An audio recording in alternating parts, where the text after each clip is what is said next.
Sejam bem-vindos ao Conversa Futura mais uma vez, lembrando o programa contraindicado para ansiosos, porque aqui só se fala de futuro. Meu amigo Saul tá aqui do meu lado de novo e eu tenho que perguntar, Saul hoje tá mais otimista depois do nosso último episódio, Saul?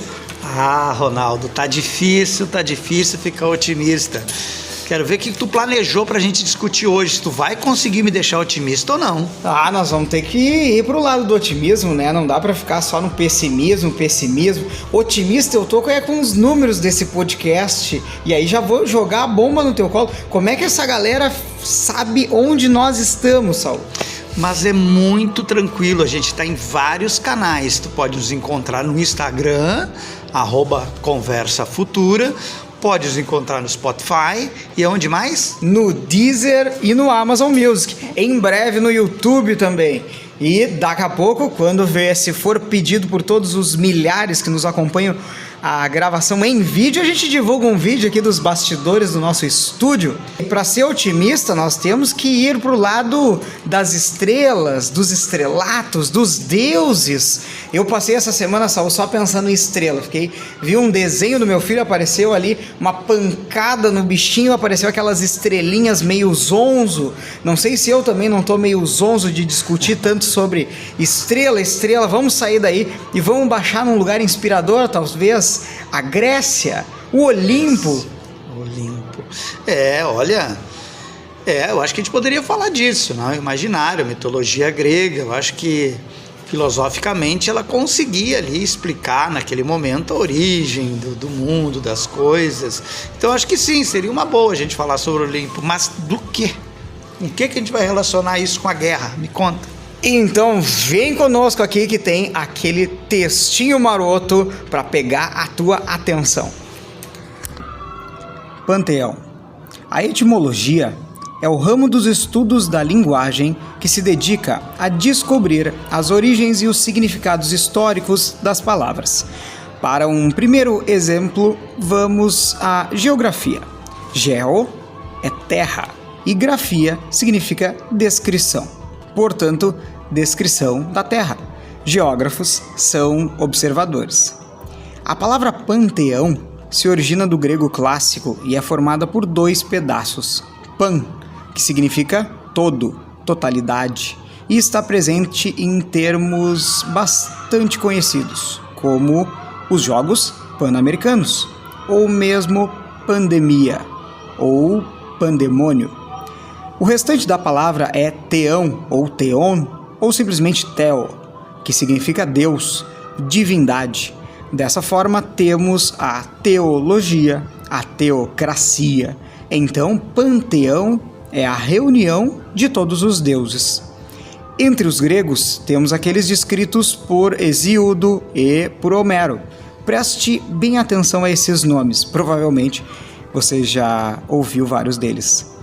Caos, Gaia, Eros, Oceano, Cronos. Agora, os deuses olímpicos costumam ser os mais conhecidos. Zeus, Hera, Poseidon, Hades, Atena, Hefesto, Afrodite, Dionísio. Os romanos tinham deuses equivalentes, mas colocaram seus nomes no céu para serem lembrados. Com certeza, tu também já ouviu falar sobre eles. Júpiter, Netuno, Marte, Vênus, Mercúrio, Plutão. Os deuses tinham atributos que nenhum reles humano tinha. Força titânica, poder sobre as tempestades e sobre a justiça, controle sobre a vida e sobre a morte, a manipulação do fogo e da cura. O panteão da nossa vez tem semideuses, ou seriam semi-humanos. Teremos a sabedoria dos deuses para evitar uma guerra pangeia? Opa, que tópico, hein? Agora tu me surpreendeu, que boa ideia.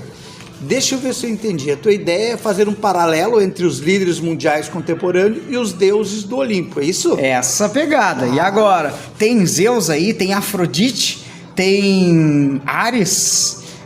Acho que sim. Então, primeiro, parabéns. Eu acho que é uma forma criativa, provocativa da gente pensar aí sobre poder, relacionar isso com a personalidade, ambições globais dessas figuras. Eu acho excelente a tua ideia, né? Então acho que a gente pode fazer isso, acho que sim, né? Seria mais ou menos a ideia assim de fazer uma associação com base nas personalidades públicas, suas estratégias políticas, sua simbologia nacional. Eu acho que sim. E aí, Saul, tu acha que a gente começa pelos líderes empresariais, assim, quem é que tem influência a nível global, né? Então, líderes empresariais, líderes culturais, governos, como?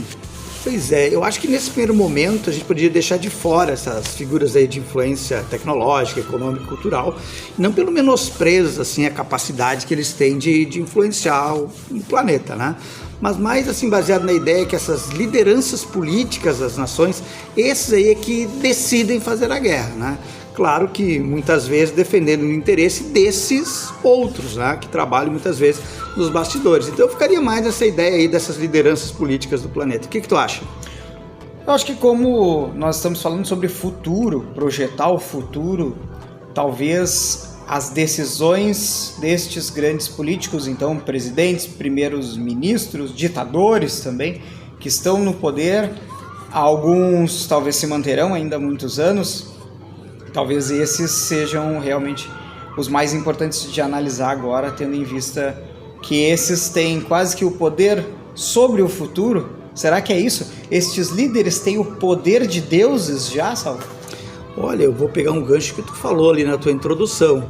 Eu acho que eles são humanos, que se a gente for comparar, olhar para o planeta hoje, o que diferencia eles? Justamente essa concentração de poder, né? Então, se existe alguma coisa que um Deus tenha poder, e essas pessoas têm muito poder, então acho que seria mais próximo que a gente tem aí, nessa comparação de Deus e poder, seriam esses líderes, né? Porque tem o poder de fazer a paz, de fazer a guerra, como eu falei anteriormente, de influenciar o planeta aí de uma forma boa ou ruim.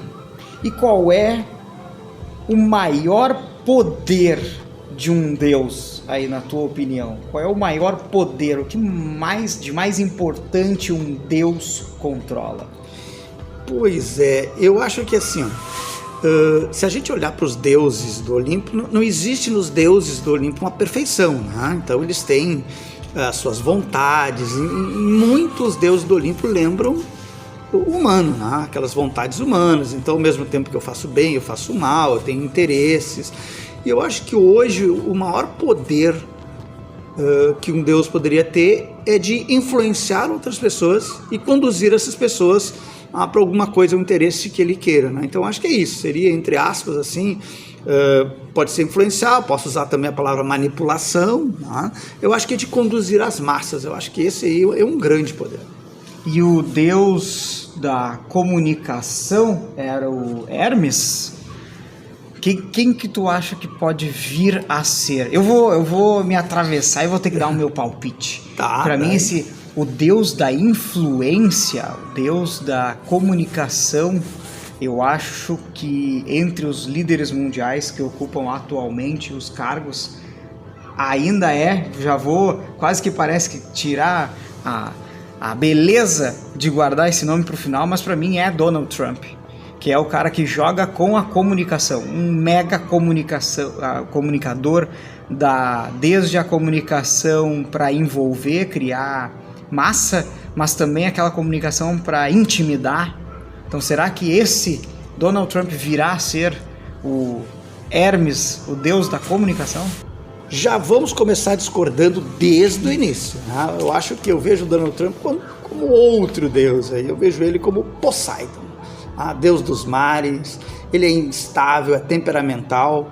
Eu acho o Trump assim impulsivo, imprevisível, e eu acho que a presença dele na política sempre causa ondas, né?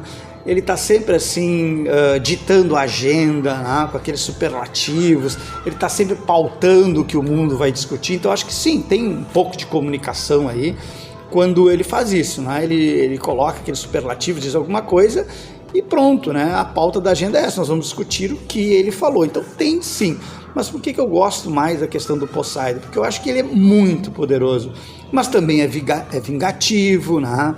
Ele é emocional, ele tanto salva quanto destrói, vai depender do humor, né? Então a gente vê o dia que ele está bem-humorado é um pensamento, o dia que ele está mal-humorado é outro.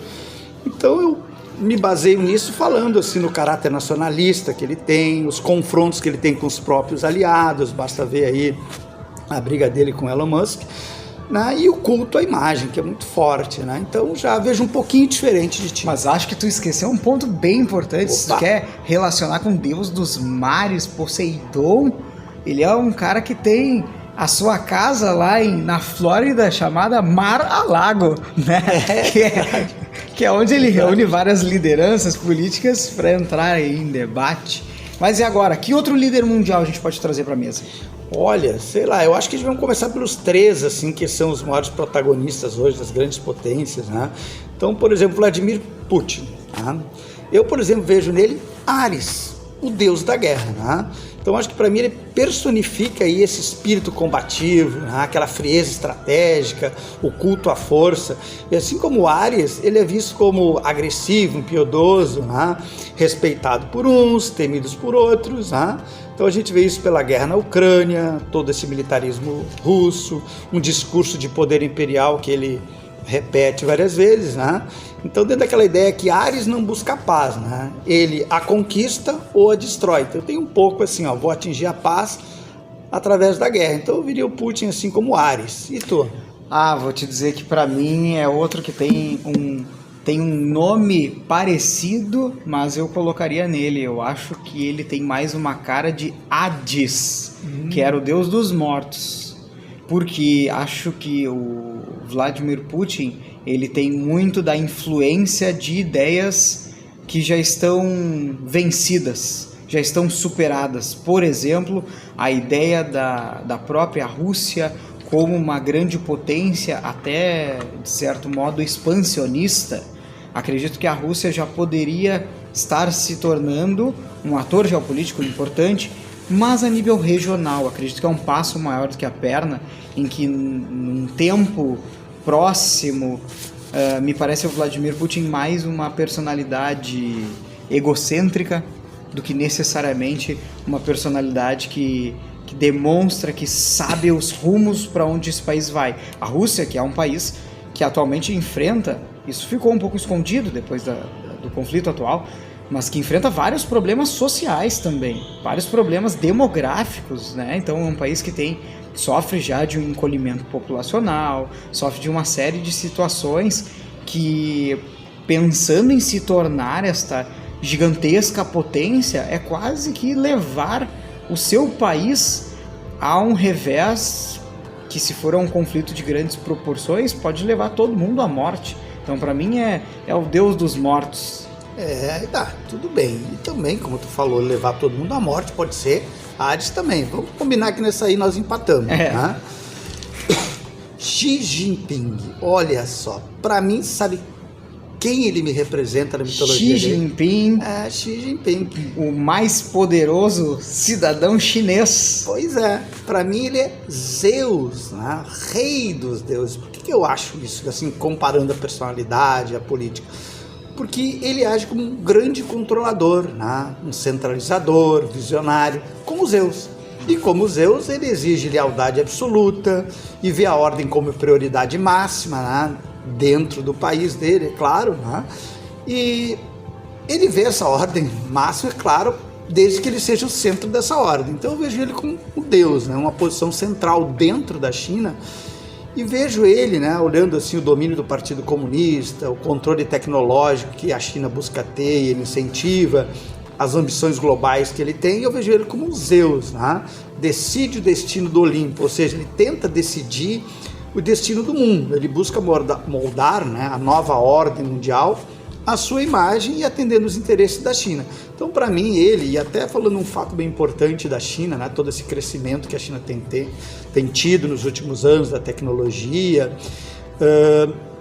eu acho que a China é tão antiga, que isso faz com que ela tenha uma geopolítica de paciência, né?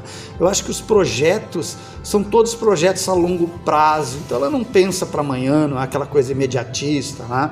Eu não vejo na China aquela frase assim, demorou, né? Eu vejo a China com paciência para atingir os objetivos dela, Aí ela sabe que ela precisa de tempo para isso, né? E quem é que tem todo o tempo do mundo, se não um Deus, né? Então, para mim, ele é Zeus. E para ti? Eu vou roubar aqui no nosso jogo.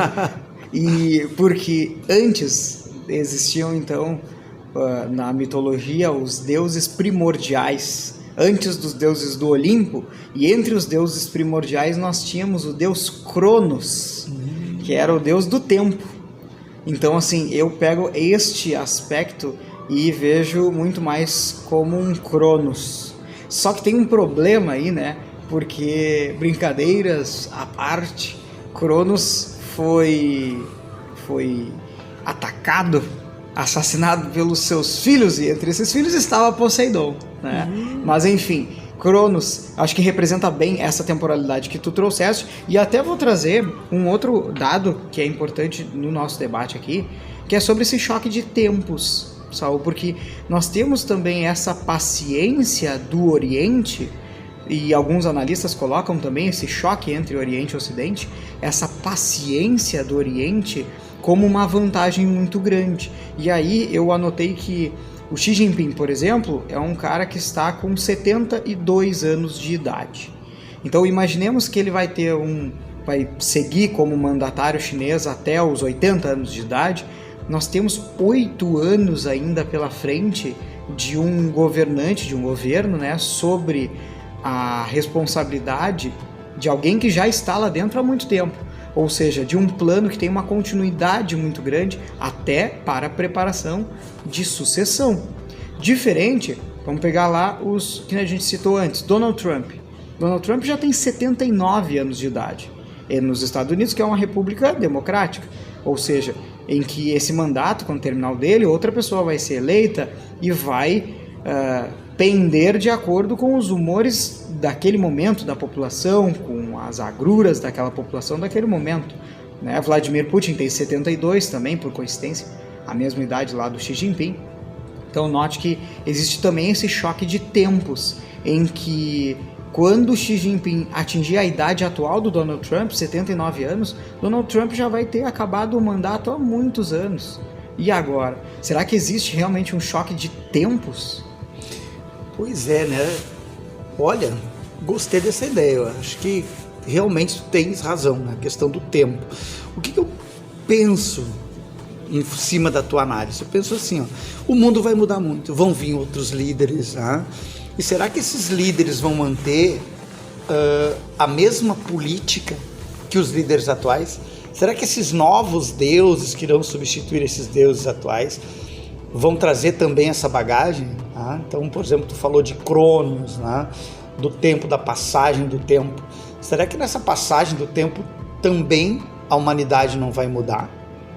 Será que a humanidade não vai experimentar algumas coisas? Já experimentamos uma pandemia recentemente, né?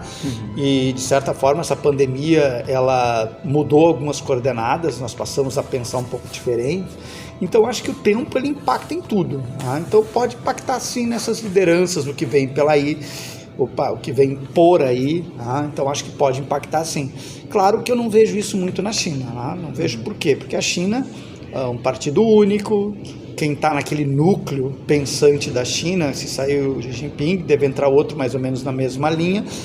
Mas num país democrático eu vejo que essa mudança pode ser assim, olha, um giro de 180 graus. Aí sim eu vejo. E aí eu quero trazer um outro nome, já que nós citamos inicialmente os 3 grandes mais poderosos, os mais poderosos exércitos, o nome do Kim Jong-un, da Coreia do Norte.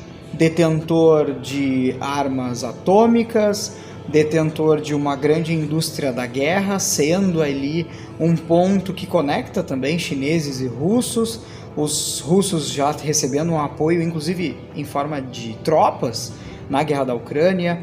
E para mim, vou mais uma vez roubar no nosso jogo, para mim, tem um outro deus primordial que representa Kim Jong-un, que é caos.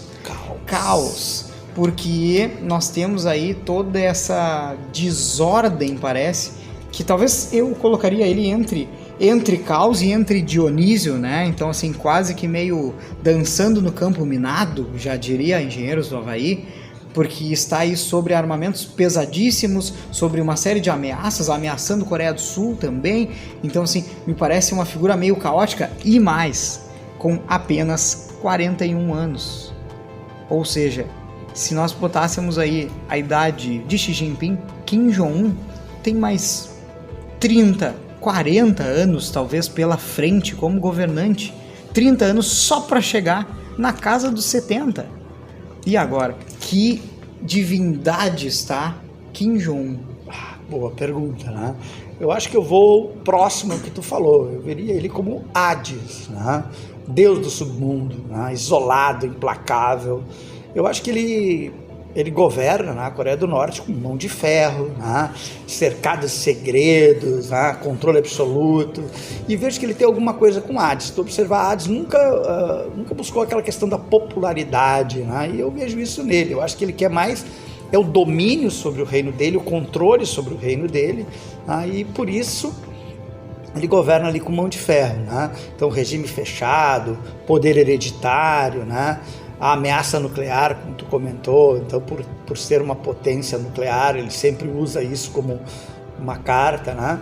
Então, eu acho que ele é soberano num reino onde a realidade é moldada pelo medo, né? E pelo culto a ele, a figura dele. Então, acho que eu vejo ele mais como Hades, né? E agora, sobra divindade para outros líderes como Olaf Scholz na Alemanha, Keir Starmer no Reino Unido, Macron na França, então outros lugares, outras democracias, sobra deuses para eles? Não tenho dúvida que sobra para todos, né? Aquele que tu falou da comunicação, eu vejo muito na comunicação o Emmanuel Macron. Eu acho que ele seria o Hermes, né? Mensageiro, né? Mesmo com a diplomacia ambígua, eu acho que ele ainda tenta se mediar, né? Tenta se mover entre as potências, tenta diálogo, né?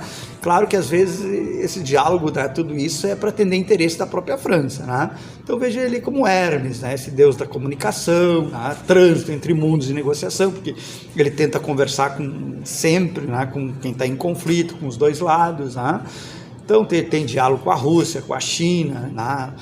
Também no discurso dele ele mostra posições assim ambíguas sobre aqueles conflitos. Então acho que é isso, né? Ele leva a mensagem, mas também as distorce quando lhe convém. Então o Macron eu vejo mais essa questão da comunicação, mas olha, não descartaria como um dos deuses, um dos protagonistas hoje aí, né? Por isso coloco ele também no panteão. Sim, e saindo um pouco desse lado europeu, ou até poderíamos incluir, né, a Alemanha e o Reino Unido, mais ou menos, acho que nesta mesma faixa, ainda atuando dentro desse campo diplomático de comunicação, mas com uma ação do ponto de vista bélico, ainda dando os primeiros passos, né? E aí eu te pergunto, assim, saindo um pouco desses líderes enquanto presidentes de países, Antônio Guterres, que é o secretário-geral da ONU, tem algum deus para Antônio Guterres ou tá lá mais pro semideus? Tá no máximo para um humano perdido entre os deuses? Gente, esse aí, ó, embora o cenário atual esteja aí mais associado a líderes pragmáticos, né, autoritários ou estrategistas, eu acho que existem algumas figuras hoje, assim, que nesse jogo político global eles podem ser associados à sabedoria, né? Sabedoria é Atenas, é isso, né? Sim. Palas Atenas, acho que é o nome. Então acho que ele estaria nessa ideia de sabedoria, na Atenas. Por quê? O que eu vejo ele, né? Secretário-geral da ONU, então ele é diplomático, ele é sereno, né? É defensor do multilateralismo, né? Então como Atenas ele representa assim o equilíbrio entre a estratégia e a moral, ó, essa palavra é muito importante. Ele é uma voz firme pela paz, né? Então mudanças climáticas, direitos humanos, e mesmo com pouca força coercitiva. Se tu olhar de todos que nós falamos, esses caras têm poder, têm força, né? A ONU não, a ONU, se tu olhar, ela é muito mais assim o poder de influência, tenta muito mais influenciar. Então para mim, Antônio Guterres aí, como outros grandes líderes que a ONU já teve, né, que tem esse perfil diplomático de buscar a paz, né, mas não buscar a paz só no discurso, né, de buscar ações, negociações. Então, para mim, ele seria, assim, Atenas, deusa da sabedoria. Agora eu tô até ficando otimista, Saúl, porque nós estávamos discutindo aqui sobre o deus da guerra, o deus do caos, tudo isso. Agora, finalmente, chegamos em uma deusa da sabedoria para representar um líder, e aí vou colocar um outro líder, vai cair como diria Capitão Nascimento, né? Botar na conta do Papa. O Papa Leão tem um Deus, ou é a única pessoa que está próxima de Deus? Está mais próximo do Olimpo também, ali dos deuses, né? Em Roma, e aí pertinho da Grécia também. Será que tem alguma coisa para associar ao Papa Leão no meio de um cenário como esse? Papa Francisco tinha muito, repetidamente, né? Aquela mensagem pela pacificação. Então trazia sempre muito isso, vamos repensar sobre desde lá questões antes étnicas, aí recentemente também questões migratórias, depois estas questões de guerra quente propriamente dita. E este Papa Leão que agora abriu seu mandato, será o Papa pacificador? Qual será o Deus dele? Ou, até pergunta estranha, né? Qual será o Deus dele, né? Pois é. Olha, assim, eu acho que o Papa Francisco, assim, para quem é católico ou até mesmo evangélico, né? Eu acho que a figura dele, as bandeiras que ele defendia, alguns temas sensíveis que ele ousou, né, abordar durante o seu papado, né? Eu acho que dificilmente ele vai ser esquecido, ele vai entrar para a história com essa marca, né, de uma pessoa que queria inserir, uma pessoa que pensava em minorias. Então ele trazia assim para dentro do catolicismo um lugar de aconchego, né? Um lugar que ele dizia assim, ó, pode vir aqui, que aqui você vai ser acolhido, né? Então acho que nesse campo extremamente forte, na paz mundial, em vários momentos, né, ele discursava em relação a isso, né, falava sobre a paz, sobre a importância da paz. Eu acho que o novo Papa, né, eu não sei se ele tem esse perfil humanitário que tinha o Papa Francisco, tá? Eu acho que ele vai ter que provar muito ainda, né? Eu acho que ele tem acompanhado muito pouco, mas ainda não vi nenhuma manifestação, alguma coisa assim, que ele entrasse e discutisse esses temas mais sensíveis da Igreja Católica e do próprio catolicismo, ou, né, esse rumo que o catolicismo está tomando, né? Aliás, a gente olhar as religiões que crescem no mundo, né, o catolicismo não é uma delas, né? Então eu não sei assim se o que ele vai tomar nesse campo, mas eu acho que no campo de discurso de paz, olha, nenhum Papa faria diferente. Ele vai lá e vai ter aquele mesmo discurso, né? Sempre pela paz, né? Sempre aquela, usando uma linguagem, né, assim, mais, vamos dizer, mais tranquila. Ele vai dizer, olha só, gente, guerra não é legal, vamos parar com isso, vamos conversar, vamos pro diálogo, né? Mas é isso, vai ficar somente nessa fala, somente nessa tentativa, né? Vai ficar no discurso, vamos dizer assim. Então, não sei, né? Ainda é cedo para falar o que vai ser esse novo Papa. Sim, e eu acho que nós temos que ser um pouquinho menos eurocêntricos também e dar uma pulada para a Ásia de novo. Opa. Para além da China, por exemplo, poderíamos apontar duas potências ascendentes e duas potências a serem observadas, né? Duas potências ascendentes nós temos a Índia e o Japão, que continuam bem consolidados no cenário internacional, e temos também outros países para dar uma observada, que é a Indonésia, país de população gigantesca, e também temos que olhar o Paquistão, que está ali coladinho com a Índia e em um conflito complexo.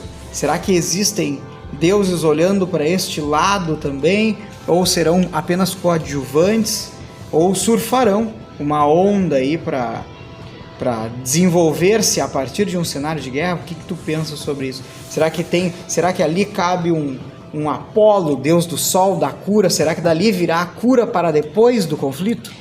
Olha, eu não tinha pensado sobre isso, mas eu vou mais pela linha do Apolo, sim, né? Principalmente a questão aqui da Índia, né? Eu acho que é o Narendra Modi, né? Uhum.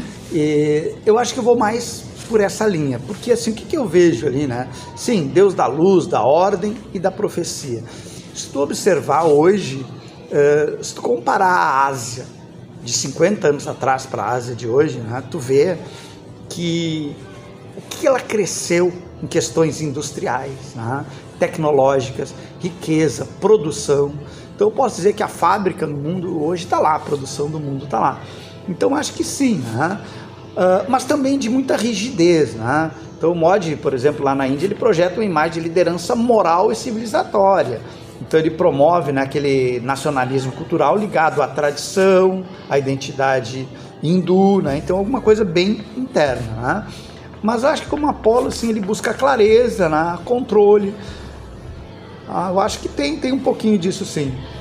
Agora, a única coisa que me preocupa internamente é isso, o nacionalismo hindu, né? Porque tecnologia não tenha dúvida, né? Ele tem um certo culto à imagem pessoal dele, e tem uma coisa muito interessante na Índia. Se tu olhar essa questão, essa discussão de nova ordem mundial, tu vê, eu acho que a Índia ali, ela flerta uma hora com os BRICS, com a China, né? E outra hora ela flerta aí com os Estados Unidos, com o Donald Trump. Né? Então, às vezes, ela aparece dentro da fala do Donald Trump como algo, olha só, vou tirar minha produção lá da China, né, não vou depender tanto, e vou levar para a Índia. A Índia fica na zona de conforto, não fala nada. Aí a China também faz algumas relações com a Índia ali, e ele consegue se mover, né, consegue se mover dentro desse cenário aí de discussão de uma nova ordem mundial. Então acho que a Índia, gosto muito da ideia da Índia. Do Japão, o Japão passa por uma crise demográfica gigantesca, né? Não consegue aí aumentar sua taxa de natalidade, fecundidade. Acho que o Japão já perdeu mais uma posição ali entre economias do mundo, né? Foi ultrapassado mais uma vez. E eu não sei, o Japão eu ainda acho que... eu não acharia um deus para o Japão, não sei se tu acharia algum deus para o Japão. Não, eu concordo contigo, assim. Acho que o Japão, ele seguirá sendo um ator geopolítico, mas um semideus. Um semideus. Acho que Hércules também já é grande demais. Então, talvez um Aquiles, com um calcanhar de Aquiles aí, bem exposto, né? Especialmente demográfico, e estendo isso também para a Coreia do Sul, o país com a menor taxa de fecundidade do planeta Terra. Então, um país que está muito frágil desse ponto de vista populacional, e que nesse futuro aí que se avizinha de um eventual conflito, imagina o quão catastrófico para populações que já têm uma quantidade de idosos substancial, colocar os seus jovens no fronte de batalha. Imagina que coisa pesada para uma população já bem machucada com isso. Mas eu queria trazer uma outra deusa agora, que é Hera, a deusa dos deuses, né? Deusa do casamento, da maternidade, das mulheres, da família, para fazer um apanhado de um espaço do mundo que precisa ser observado também, que é o Oriente Médio, que onde esse papel das famílias, muitas delas famílias que organizam, coordenam, governam países inteiros, estas famílias talvez também tenham uma divindade ascendente aí no meio dessas famílias, na Arábia Saudita, família real do Catar, família real do Bahrein, família real para todos os lados. Então, assim, essas grandes famílias em lugares que estão sendo portas de entrada de muito dinheiro, portas de entrada de muito investimento, em que eventualmente estarão um pouco mais afastados da linha do conflito, quem sabe? O que tu pensa sobre isso? Pois é, né? Eu acho assim, a Arábia Saudita também, né? Eu acho que no atual contexto ela acaba buscando um bom relacionamento com a maioria dos países, principalmente com as grandes potências, né? Então eu vejo isso também, e vejo aquela questão de que esses países estão aproveitando todos esses petrodólares, né? Toda essa riqueza do petróleo aí, para criar infraestruturas para no futuro não depender do petróleo. E eu sempre brinco assim, ó, se não fosse o petróleo, o que seriam esses países? E aí eu vou para mais um gancho, pegando essa ideia de recurso natural, que é Deméter, a deusa da terra, a deusa da agricultura, e aí tem que olhar para a grande mãe África, o continente africano como um todo, especialmente a África subsaariana. Especialmente este lado. Esta será a deusa da terra, em que será talvez a terra única que vai sobrar de um conflito? Chegamos num consenso então, né? Eu acho que assim, é bem importante que tu colocou assim, a gente separa a África, né?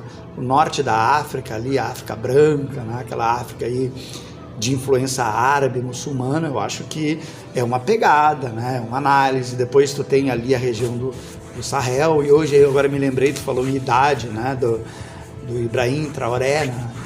Burkina Faso, acho que tem 36 anos, alguma coisa assim, né?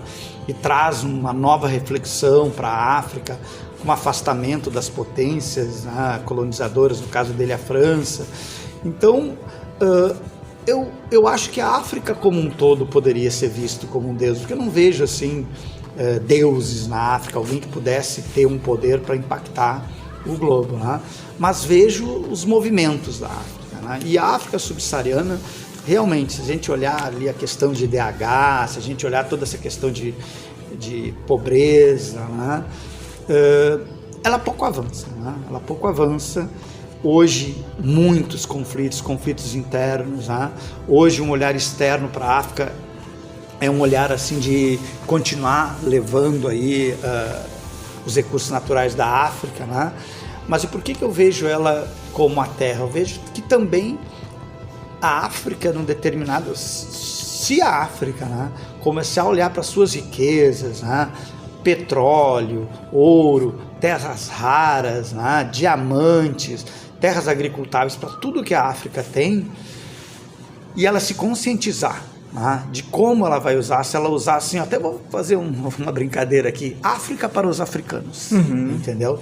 Se ela conseguir transformar todas essas riquezas em benefícios sociais, eu acho que sim, né? Eu acho que a gente poderia colocar ela sozinha como deusa da terra. Tu sabe por que eu acho que aqui a América do Sul não precisa de um nome destes deuses do panteão, Saul?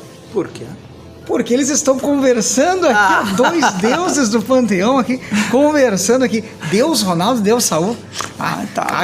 Acho que os nossos nomes não combinam com divindade, Saul. Eu também acho que não. E eu acho que divindade só no mundo dos sonhos. Para nós, só no mundo dos sonhos. Falando nisso, Saul, sabe quem é que é o deus dos sonhos? Claro. Morfeu. Inclusive, estou assistindo uma minissérie maravilhosa na segunda temporada, Sandman, muito assistiu? Bom. Eu assisti alguns episódios, muito legal. Bom. Os textos, olha, interessantíssimo. A morte, principalmente falando, eu acho sensacional. E aí, conectando com isso, será que nós não estamos meio que no mundo dos sonhos? Ou pior, entorpecidos? Porque o nome Morfeu também dá origem a algo que alivia a dor, chamada morfina. Será que não estamos em um momento de um alívio entorpecido porque não lembramos do horror da guerra?